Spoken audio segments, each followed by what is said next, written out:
Howdy, I'm Ben with Build, and today I'm going to teach you about how to properly use a circular saw. So for this saw, there's a few different safety things. It is basically an enclosed blade that's spinning really, really fast next to your hands. So you keep aware of that. Make sure you have both your hands very secure. If you have someone holding the board next to you, make sure that their hands are out of the way and that the fingers that are under the board are also not in the way of the saw. So this one is to go for the guard. Sometimes you may need to pull the guard up so you can start yourself mid board. That's typically not going to happen very often. This right here, it allows you to adjust the angle of which that your board cuts. You can go all the way up from a 55 or 45 all the way down to a 0-degree angle. And most of our cuts are 0 degrees. Back here is another adjustment, and this one actually adjusts how deep that your board is going to cut. So the best way to be safe is to make sure that your cutting surface is minimal.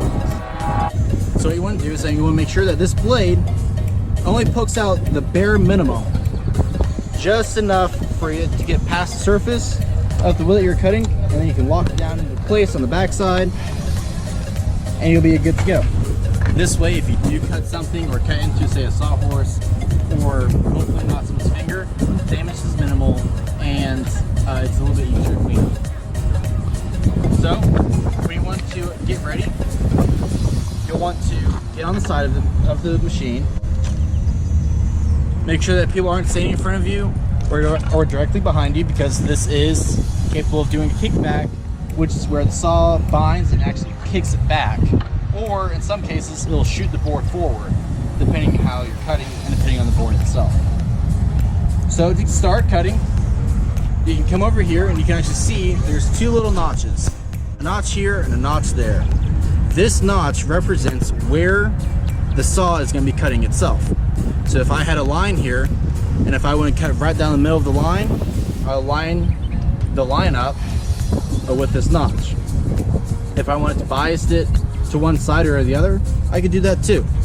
But right now, you have your hand hold, you have your hand guard, you have your trigger. You want to pull the trigger, be assertive, wait for it to spool up, and then start your shrapnel.